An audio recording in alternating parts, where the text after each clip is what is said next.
வணக்கம் மாணவ மாணவிகளே. காப்போத்தா சாதாரணதர மாணவர்களுக்கான வரலாறு பகுதி 2. அதாவது பரீட்சைக்கு நாங்கள் படிக்கிற அந்த அலகுகளில் எப்படியெல்லாம் வினாக்கள் வருமென்றதை பற்றித்தான் பார்க்கிறோம். அந்த வகையில் இப்போ கண்டிராட்சியம் ஒவ்வொரு வருடமும் பரீட்சைக்கு அதில் வினாக்கள் கேட்கப்படுகிறது என்ற ரீதியில் நான் அந்த எதிர்பார்க்கிய அலகில் போட்டிருக்கிறேன். அதே போல தரம் 11 இன்றைக்கு நாங்கள் அந்த இலங்கையில் பிரித்தானியர் அதிகாரத்தை நிலைநாட்டுதல் அலகு 2க்குரிய அலகு 2 தொடர்பாகவும் நாங்கள் இன்றைக்கு இந்த வினாக்களை செய்ய இருக்கிறோம். அப்போ நேற்று கண்டிராட்சியம் தொடர்பாக பார்த்து நாங்கள் அதில் இன்றைக்கும் ஒரு சில வினாக்களை பார்த்து கொண்டு தரம் 11 அலகு 2ல் வினாவிடைகள் கடந்த கால பாஸ் பேப்பரில் இருந்து தான் இந்த வினாக்கள் எடுக்கப்பட்டிருக்கின்றது. அப்போ ஆனபடியால் நாங்கள் அது தொடர்பான வினாக்களை இன்று பார்ப்போம். அதே நேரம் நீங்கள் இந்த சேனலுக்கு புதிதென்று சொன்னால் லைக் பண்ணி ஷேர் பண்ணி மறக்காமல் சப்ஸ்கிரைப் பண்ணுங்க. வாங்க இன்றைய வீடியோவுக்குள்ளே போவோம். அப்போ இதில் இன்றைய முதலாவதாக பார்ப்போம். நாங்கள் கண்டிராட்சியம் பற்றி பார்ப்போம். இது 2018ஆம் ஆண்டு பாஸ் பேப்பரில் வந்த ஒரு வினா. முதலாவது, கண்டி ராஜ்யத்துக்குரியதாக காணப்பட்ட நிர்வாக பிரதேசங்களுள் 3 பெயரிடுக. இப்போ 3 பிரதேசங்கள்லாம், அதாவது கண்டி ராஜ்யத்தினுடைய நிர்வாக கட்டமைப்பு முதலாவது உங்களுக்கு தெரிந்திருந்தால் அந்த நிர்வாக பிரதேசங்கள் 3 நிறைய இருக்குது. ஆனால் 3 பிரதேசங்கள்லாம் உங்களுக்கு பெயரிட சொல்லி இருக்கின்றது. அப்போ அதில் இதில் நிறைய போட்டிருக்கணும். 7 கோரலை, ஊவா, மாத்தலை, பின் தென்ன இன்னென்னாண்டு வரணும், வெல்லச, நுபர கலாவிய, 4 கோரலைகள், 3 கோரலைகள், சப்ரகவுவ. அப்போ நீங்கள் இது தொடர்பான விவரங்களை தரம்பத்து வரலாறு பக்கம் 124 இதற்குரிய விடைகளை பார்க்கக்கூடியதாக இருக்கும். அப்போ அந்த நிர்வாக கட்டமைப்பில் இருக்கிற விடயங்களில் மேலே சொல்லப்பட்ட விடயங்களை விட அந்த பிரதேசங்களை விட வேறு பிரதேசங்களும் அதில் வரும். அதாவது 4 கோரலை, 3 கோரலை, வெலப்பனை என்றெல்லாம் அதில் ஏற்கனவே போட்டிருக்கேன். பின்தென்ன, வெல்லசண்ட மாதிரி. அப்போ உங்களுக்கு கேட்கப்பட்ட இடங்கள் 3 தான். 3 மட்டும் அதற்கு உரியபடியாக கொடுக்கலாம். 2வது, கண்டிராட்சிய காலப்பகுதியில் பின்வரும் பணிகளுக்கு பொறுப்பாக இருந்தவர்களின் உத்தியோகபூர்வ பெயர்களை அடைப்புக்குறிக்குள் இருந்து தெரிவு செய்து தொடர் ஒழுங்கில் எழுதுக. அப்போ ஏபிசிடி என்று 4 கூற்றுகளை தந்து அதற்குரிய விடைகளை இங்கே தந்திருக்கணும் அடைப்புக்குறிக்குள்ள. அப்போ அதில் இருந்து தான் நீங்கள் இந்த விடைகளை இதற்கு தெரிவு செய்ய வேண்டும். அவ்வாறு 4 கூற்றுகளுக்கும் இங்கே வழங்கப்படுகிற புள்ளிகள் 4 புள்ளிகள். அப்போ என்னென்று பார்ப்போம். மன்னனின் யானைகளுக்கு பொறுப்பானவர். அப்போ இது கண்டிராட்சியம் என்ற தரம் 10 கண்டிராட்சியம் என்ற பகுதியில் இதெல்லாம் இருக்கிறது. இதில் அதுக்குரிய விடைகளும் அங்கே இருக்கிறது. மன்னனின் யானைகளுக்கு பொறுப்பானவர். அப்போ நாங்கள் இதில் தரப்பட்ட விடைக்குள்ளேயே இதற்குரிய விடைகள் காணப்படுகின்றது. அப்போ இங்கே நாங்கள் எடுத்தோம்னு சொன்னால் முதலாவதுக்குரிய விடை ஏ கஜநாயக்க நிலைமை என்றதான் அதற்குரிய விடை. அப்போ இங்கே இருக்குது இதில் விட கஜநாயக்க நிலைமை. இவர் மன்னனின் யானைகளுக்கு பொறுப்பானவர். அதே போல பி அரச மாளிகைக்கு உணவு குடிபானங்களை வழங்குபவர்.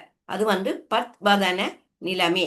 அப்போ இங்கே விட போட்டிருக்கிறேன் பத்வதன நிலைமை என்று சொல்லி அதுக்குரிய விடை.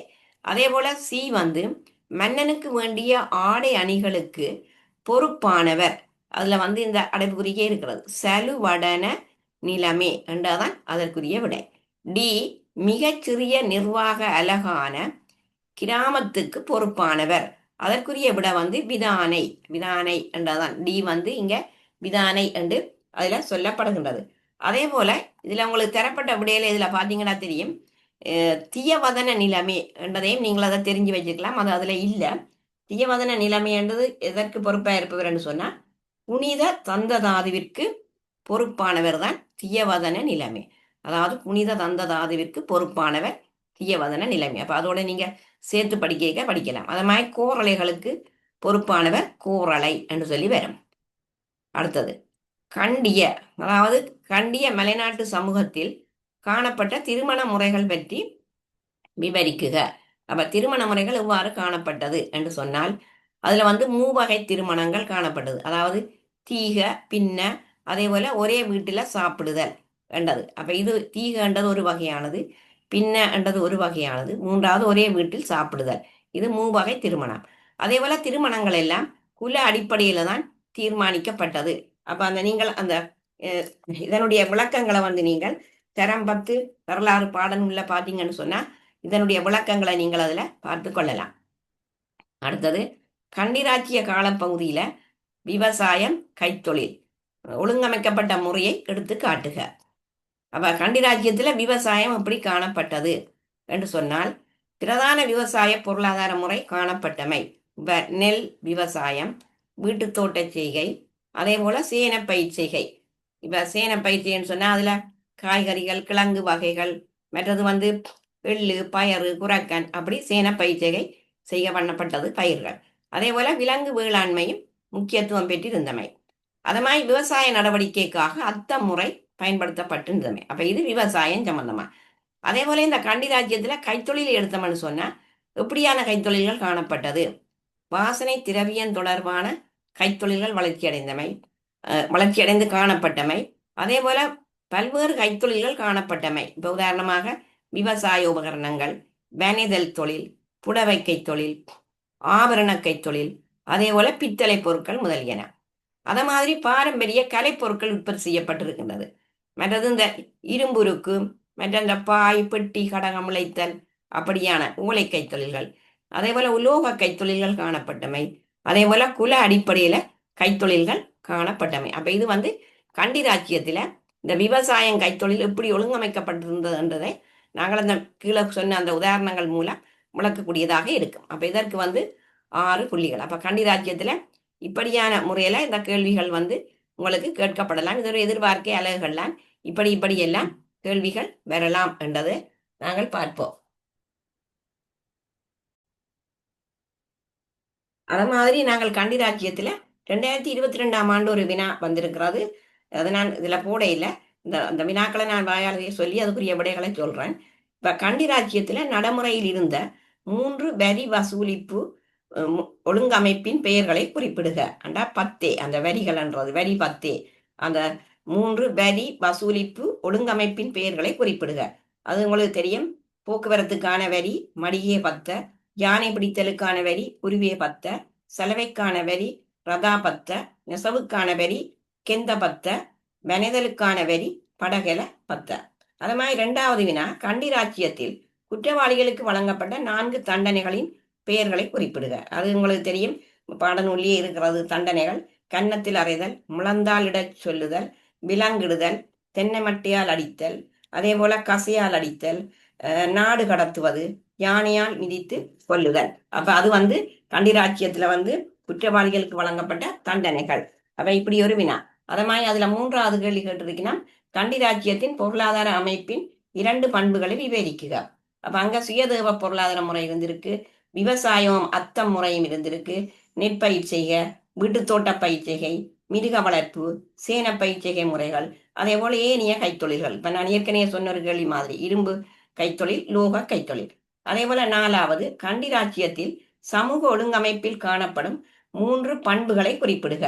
அது நாங்கள் அப்படி ஒரு வினா நேற்று பார்த்தனா கண்டி ராச்சியத்தின் சமூக ஒழுங்கமைப்பு எப்படி இருக்குமாண்டு. அந்த அதாவது வந்து நிலம் அனைத்தும் அரசனுக்கு சொந்தமானது என்று சொல்லியும் அந்த நிலம் உரிமைகளையும் அனுபவித்தலையும் அடிப்படையாக கொண்டு வகைப்படுத்தப்பட்டது.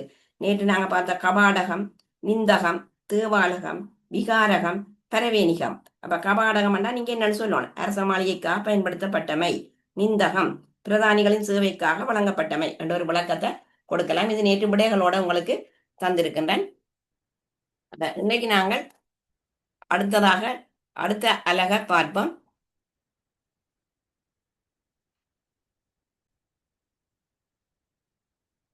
அடுத்தது நாங்கள் பார்ப்போம். அதாவது வந்து தரம் 11 அலகு 2 பிரித்தானியர்கள் இலங்கையில் அதிகாரத்தை நிலைநாட்டுதல் என்ற தலைப்பில் இது ஒரு எதிர்பார்க்கை அலகு. இது ஒவ்வொரு வருடமும் வருகிற ஒரு வினா. கடந்த வருடம் 1வது சுதந்திர போராட்டம் தொடர்பான வினாக்கள் கேட்கப்பட்டிருக்கிறது. 1818ஆம் ஆண்டு 1வது சுதந்திர போராட்டம். அப்ப இந்த வருடம் 1848 2வது சுதந்திர போராட்டம் தொடர்பான வினாக்கள் வரலாம். அப்ப அந்த வகையில இதுல கடந்த காலத்துல 2016ஆம் ஆண்டு வந்த ஒரு வினாவை நான் போட்டிருக்கிறேன். பிரித்தானியர்களால் இந்தியாவில் அமைக்கப்பட்ட வர்த்தக நிலையங்கள் 3 பெயரிடுக. அப்ப பிரித்தானியர்களால் அதாவது இந்தியாவில் அமைக்கப்பட்ட வர்த்தக நிலையங்கள். அப்ப ஒன்று வந்து கல்கத்தா, பம்பாய், மற்றது வந்து சென்னை, மதுரையும் வரும். இதுல நீங்க முக்கியமாக கல்கத்தா, பம்பாய், சென்னை அதே போல மதுரையும். அப்ப இதுதான் அந்த வர்த்தக நிலையங்கள் இந்தியாவிலே அமைக்கப்பட்ட. அத மாதிரி இதுல இப்படி இன்னொரு வினா கேட்கலாம். அதாவது கிபி 1664ஆம் ஆண்டு பிரான்சியரால வர்த்தக நிலையங்கள் ஆரம்பிக்கப்பட்ட இடங்கள். இது இப்ப நாங்கள் இந்தியாவில பிரித்தானியரால இந்தியாவில் அமைக்கப்பட்ட வர்த்தக நிலையம் தான் இதுல கேட்டிருக்கு. இதுல நாங்கள் பிரான்சியரால இந்தியாவில் அமைக்கப்பட்ட வர்த்தக நிலையங்கள் எங்கெங்க இருந்தான்னு சொன்னால் பாண்டிச்சேரி, காரைக்கால், சந்திரநகர், அவை அங்க பிரான்சியர்கள் தங்களோட வர்த்தக நிலையங்களை ஆரம்பித்தார்கள். இரண்டாவது வினா, இலங்கை மீது பிரித்தானியர்கள் கவனம் செலுத்துவதற்கு ஏதுவாய் அமைந்த காரணிகள் இரண்டை குறிப்பிடுக. அப்ப அதுல வந்து 2 காரணிகள் கேட்டிருக்கணும். அதுக்கு பிறகு நீங்க விளக்கங்களையும் கொடுக்கணும். 2 காரணங்கள். ஒன்று இலங்கையினுடைய அமைவிட முக்கியத்துவம், அதே போல இலங்கையில் கருவா உட்பட பெறுமதி வாய்ந்த வர்த்தக பொருட்கள் கிடைக்க பெற்றமை. இந்த 2ம் தான் அவர்கள் வந்து இந்த இலங்கை மீது இந்த பிரித்தானியர்கள் கவனம் செலுத்துவதற்கு ஏதுவாய் இருந்த காரணங்கள். அப்ப இலங்கையின் அமைவிட முக்கியத்துவத்தை நீங்க அதுக்கு அடுத்து விளக்கமாக கொடுக்கலாம். இப்ப உதாரணமாக இலங்கை வந்து இந்தியாவுக்கு அருகிலே அமைந்திருத்தல், வங்காள விரிகுடா உள்ளிட்ட இந்தியாவை சூழவுள்ள கடற்பிரதேசங்களில் கடற்படை வியாபார ஆதிக்கத்தை நிலைநிறுத்த பொருத்தமான இடமாக அமைந்திருந்தமை, அதே போல பிரான்சியரோட பிரித்தானியருக்கு மோதல் ஏற்படும் சந்தர்ப்பங்களில் பழுதடைந்த கப்பல்களை திருத்த திருகோணமலை துறைமுகத்தை பயன்படுத்த முடிந்தமை. அப்ப அது இந்த இலங்கையின் அமைவிட முக்கியத்துவம் என்றதுக்கு நீங்க ஒரு விளக்கமண்டா கொடுக்கலாம். அப்ப நான் வந்து இந்த அலகு 2 மெயின் வீடியோவில் முழுமையா அவங்களுக்கு செய்திருக்கிறேன். அதுல நீங்க விரிவாக அந்த விளக்கங்களை பார்க்கக்கூடியதா இருக்கும். அதே போல இலங்கையில கருவா உட்பட பெறுமதி வாய்ந்த வர்த்தக பொருட்கள் கிடைக்க பெற்றமை. அப்ப அது வந்து இலங்கையின் கருவா மிகவும் பிரசித்தி பெற்ற ஒன்றாக காணப்பட்டது. அதோட இலங்கையில விளைந்த உயர்தரமான இந்த கருவாவுக்கு ஐரோப்பிய சந்தையில வந்து அதிக கேள்வி எல்லாம் காணப்பட்டது. அப்ப அப்படி நீங்கள் இதற்குரிய விளக்கங்களை கொடுக்கலாம். அடுத்தது, இலங்கையின் கரையோர பிரதேசங்களை கைப்பற்றிய பிரித்தானியருக்கு ஏன் மலையக ராஜ்யத்தை கைப்பற்ற வேண்டிய தேவை ஏற்பட்டது என்பதனை 2 காரணிகளை அடிப்படையாக கொண்டு சுருக்கமாக விவரிக்குக. இப்ப இதுல வந்து அந்த கரையோர பிரதேசங்களை கைப்பற்றிய பிரித்தானியருக்கு ஏன் மலையக ராஜ்யத்தை கைப்பற்ற வேண்டிய தேவை ஏற்பட்டது என்று சொன்னால் அதற்குரிய காரணங்கள் என்னன்னு சொன்னால், ஒன்று வந்து கடவைகளில் மன்னனுக்கு வரி செலுத்த வேண்டி இருந்தமை, அதே போல கொழும்புக்கும் திருவோணமலைக்கும் இடையே தொடர்புகளை மேற்கொள்ள மலையக அரசு தடையாக இருந்தமை. அப்ப 2க்கும் இடையிலான தூரம் வந்து கூட, அதுக்கு இடையில வந்து இந்த மலையக ராஜ்யம் இருந்தபடியாலே அங்க மலையக அரசு தடையாக இருந்தமை. அது மாதிரி நாட்டின் மத்தியில சுதந்திரமான அரசு ஒன்று இருப்பது பிரித்தானிய நிர்வாகத்திற்கு இடையூறாக இருந்தமை, அது ஒரு காரணம். அதே போல கரையோரத்திலும் மலைநாட்டு எல்லையிலும் காவல் நிலையங்களை வைத்திருப்பதால் யுத்த செலவுகள் அதிகரித்தமை. அப்ப பிரித்தானியருக்கு இந்த கரையோரத்திலேயும் மலைநாட்டு எல்லையிலையும் அவர்கள் காவல் நிலையங்களை வைத்திருப்பதால் இங்க அவர்களை போராடி வெளியே செல்வதற்கு இந்த யுத்த செலவுகள் வந்து மிக கூடுதலாக காணப்பட்டது. அப்ப இதனாலதான் இந்த பிரித்தானியர்கள் வந்து இந்த மலையக ராஜ்யத்தை அவர்கள் கைப்பற்றுவதற்கு சரியான கடினமாக இருந்தது. அப்ப இலங்கையின கரையோர பிரதேசங்களை கைப்பற்றிய இந்த பிரித்தானியருக்கு இந்த மலையக ராஜ்யத்தை கைப்பற்ற முடியாமல் போனதற்கு இதுதான் இந்த இதுல சொல்லப்பட்ட இந்த காரணங்கள் மிக முக்கியமான காரணங்களாக காணப்பட்டது. அதே போல கிபி 1818 பிரித்தானியருக்கு எதிரான கலகம் ஏற்படுவதில் செல்வாக்கு செலுத்திய காரணங்கள் 3ஐ சுருக்கமாக குறிப்பிடுக. அப்ப இது முதலாவது சுதந்திர போராட்டம்.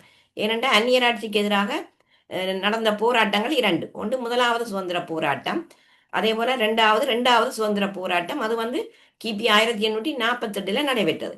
அப்ப இங்க இந்த முதலாவது சுதந்திர போராட்டம் ஏற்படுவதற்கு செல்வாக்கு செலுத்திய காரணங்கள் என்ன என்று நாங்கள் பார்த்தோம் என்று சொன்னால், அந்த காரணங்கள் ஒன்று வந்து கண்ணால காணாத மன்னனை மக்கள் விரும்பாமை, அதுதான் முதலாவது காரணம். மலைநாட்டு பிரதானிகளை புறக்கணித்தமை, பௌத்த சமயத்தையும் கலாச்சாரத்தையும் கவனத்தில் கொள்ளாமை, அத மாதிரி இந்த சிங்கள மக்கள் பெரும்பான்மையாக வாழும் ஊவா வெல்லச பிரதேசத்திற்கு முஸ்லிம் முகாந்திரம் ஒருவர் நியமிக்கப்பட்டமை, அதே போல கண்டி சிம்மாசனத்துக்கு உரிமையாளன் ஒருவன் வெளிப்பட்டமை. அப்ப இதுதான் இந்த 1818ஆம் ஆண்டு இந்த பிரித்தானியருக்கு எதிரான கலகம் ஏற்படுவதில் செல்வாக்கு செலுத்திய பிரதான காரணங்களாக நாங்க எடுக்கிறோம். அப்ப இதை வந்து இந்த முதலாவது சுதந்திர போராட்டம் என்றது வந்து ஊவா வெல்லச போர் என்று சொல்லி நாங்க சொல்றோம். ஊவா வெல்லச போராட்டம் ஏன்னு சொன்னா, சிங்கள மக்கள் பெரும்பான்மையாக வாழ்கிற இந்த ஊவா வெல்லச பிரதேசத்துல வந்து கஜ்ஜி மரிக்கார் என்று சொன்ன ஒரு முஸ்லிம் முகாந்திரம் ஒருவர் நியமிக்கப்பட்டவர். அதனாலதான் இந்த கிளர்ச்சி வந்து ஊவா வெல்லச கிளர்ச்சி என்று சொல்லியும் இந்த முதலாவது சுதந்திர போராட்டம் வந்து அழைக்கப்படுகின்றது. அப்ப ஆகவே இது வந்து இந்த 1818 இந்த பிரித்தானியருக்கு எதிரான கலகம் ஏற்படுவதில் இந்த செல்வாக்கு செலுத்திய காரணங்கள் நாங்கள் கீழே சொன்ன அவ்வளவு காரணங்களையும் இங்க குறிப்பிடலாம். அத மாதிரி நாங்கள் இதுல அடுத்த வினாவை பார்ப்போம். இது வந்து 2021 ஆண்டு வந்த ஒரு வினா பேப்பர். அதாவது 2021 ஆண்டு இப்படி ஒரு வினாக்கள் இதில் கேட்கப்பட்டிருக்கின்றது. இலங்கையின் கரையோர பிரதேசங்களை பிரித்தானியர் கைப்பற்றுவதற்கு முன்னர் இந்த நாட்டுக்கு வருகை தந்த பிரித்தானிய தூதுவர்கள் மூவரின் பெயரை குறிப்பிடுக. அதாவது இலங்கையின் கரையோர பிரதேசத்தை பிரித்தானியர் கைப்பற்ற முதல். எங்களுக்கு தெரியும் 3 அந்நியர்கள் இங்க இலங்கையில ஆட்சி செய்தார்கள். அதாவது ஒன்று போர்த்துகேயர், ஒல்லாந்தர், அந்த ஆங்கிலேயர் தான் இந்த பிரித்தானியர். இவர்கள் கைப்பற்றுவதற்கு முன்னர் இந்த நாட்டுக்கு வருகை தந்த பிரித்தானிய தூதுவர் மூவர். அவர்கள் யார் என்று சொன்னால், ஒன்று ஜோன் பைபஸ், 2 கியூ பொயிட், மற்றது ராபர்ட் ஆண்ட்ரூஸ். இவதான் அந்த தூதுவர்கள், John Pybus, Hugh Boyd, Robert Andrews. இரண்டாவது, கிபி 1797 கரையோர பிரதேசங்களில் ஏற்பட்ட கலகங்கள் பற்றி ஆராய்ந்து பார்த்த மியூரன் ஆணைக்குழுவின் 2 பரிந்துரைகளை குறிப்பிடுக. அப்ப மியூரன் ஆணைக்குழுவினுடைய பரிந்துரைகள் என்ன என்று சொன்னால், ஒன்று, வரி வசூலிப்பில் ஈடுபட்டிருந்த சென்னை உத்தியோகத்தர்கள் திருப்பி அனுப்பப்பட்டு அவர்களுக்கு பதிலாக உள்ளூர் அதிகாரிகள் நியமிக்கப்பட வேண்டும். அதே போல 2வது, தென்னை வரி உட்பட புதிய வரிகள் நீக்கப்பட வேண்டும். இதெல்லாம் மியூரன் குழுவால பரிந்துரைக்கப்பட்ட பரிந்துரைகள். தென்னை வரி உட்பட புதிய வரிகள் நீக்கப்பட வேண்டும். வரி வசூலிப்பதற்கும் நீதிமன்ற நடவடிக்கைகளுக்கும் வெவ்வேறு உத்தியோகத்தர்களை நியமிக்க வேண்டும். அத மாதிரி ஒல்லாந்தருடைய நீதிமன்ற முறையை மீண்டும் இங்க உருவாக்க வேண்டும் என்றதான் இங்க அந்த மியூரன் குழுவினர் பரிந்துரைக்கப்பட்ட முக்கியமான பரிந்துரைகளாக காணப்படுகின்றது. அப்ப இவ்வளவும் நீங்கள் இதுல எல்லாம் எழுதணும் மட்டும் இல்ல, உங்களுக்கு கேட்கப்பட்டது பரிந்துரைகள் அதாவது 2 பரிந்துரைகள்லாம் கேட்டிருக்கணும். இதுல அந்த 2 எழுதினா 4 புள்ளிகள். பிரித்தானியர்கள் கண்டிராச்சியத்தை கைப்பற்றுவதற்கு ஏதுவாக அமைந்த 2 விடயங்கள். அப்ப பிரித்தானியர்கள் எப்படி கண்டிராச்சியத்தை கைப்பற்றினார்கள் என்பதற்கு ஏதுவாக அமைந்த 2 விடயங்கள். அப்ப ஒன்று நாட்டின் மத்தியில் சுதந்திர அரசு இருந்தமை. அடுத்த, பிரித்தானிய ஆட்சிக்கு தடையென கருதியமை. அதே போல உள்ளக எல்லைகளையும் கரையோர பிரதேசங்களையும் பாதுகாக்க அதிக அளவு செலவு செய்ய வேண்டி இருந்தமை. அதே போல கரையோர பிரதேச கழகங்களுக்கு கண்டி மன்னன் உதவியமை. அப்ப இதுல நிறைய போட்டிருக்கு. உங்களுக்கு ஏதாவது 2-3 விடயங்கள் எழுதினா காணும். அதே மாதிரி நாங்கள் கரையோர பிரதேச மக்கள் கண்டி மன்னனை தமது மன்னனாக கருதியமை. கொழும்பிலிருந்து திருவோணமலைக்கான தரவழிப்பாதை அமைப்பதற்கான தேவை பிரித்தானியருக்கு இருந்தமை. அதே போல ஸ்ரீ விக்ரமராயசிங்க மன்னன் நடவடிக்கை, கடவைகளில் கடவை வரி மன்னனுக்கு செலுத்த வேண்டி இருந்தமை. அதே போல ஏனைய ஐரோப்பிய இனத்தவரின் உதவியை கண்டி மன்னன் பெறலாம் என சந்தேகித்திருந்தமை. அப்ப இங்க இந்த பிரித்தானியர்கள் கண்டி ராஜ்யத்தை கைப்பற்றுவதற்கு ஏதுவாக அமைந்த 2 விடயங்கள் என்றுதான் கேட்டிருக்கிறோம். நீங்கள் இதுல 2 விடயங்களை சொல்லி அதற்குரிய விளக்கத்தை கொடுக்கலாம். அதே போல இது 2வது சுதந்திர போராட்டம். கிபி 1848 பிரித்தானியருக்கு எதிரான சுதந்திர போராட்டம் ஏற்படுவதில் செல்வாக்கு செலுத்திய 3 காரணிகள். அப்ப அந்த 3 காரணிகள் என்னன்னு சொன்னால், ஒன்று, கோல்புரூக் சீர்திருத்தத்தின் தாக்கம். இந்த கோல்புரூக் ஆணைக்குழு 1829 ஆண்டு தான் இலங்கைக்கு பிறகு 1833 ஆண்டு தான் இந்த கோல்புரூக் சீர்திருத்தம் இலங்கையில கொண்டு வரப்பட்டது. அதான் அந்த கோல்புரூக் ஜாப்பு சீர்திருத்தம்னு சொல்லி வருகிறது 1833. அடுத்தது அரச நிலக் கொள்கை என்றா தரிசு நிலக் கொள்கை. 1840 ஆண்டு இந்த தரிசு நில சட்டம் கொண்டு வந்தது. அதே போல கிராம சபைகள் செயல் இழந்தமை. அதே போல புதிய நீதிமன்ற முறை நிலங்களை கொள்வனவு செய்வதற்கு ஊக்கப்படுத்தியமை. அரசனுக்கு மக்களுக்கும் இடையிலான தொடர்பு விலகி சென்றமை. அதே போல சிவில் சேவையாளர் தொகையை குறைத்தமை.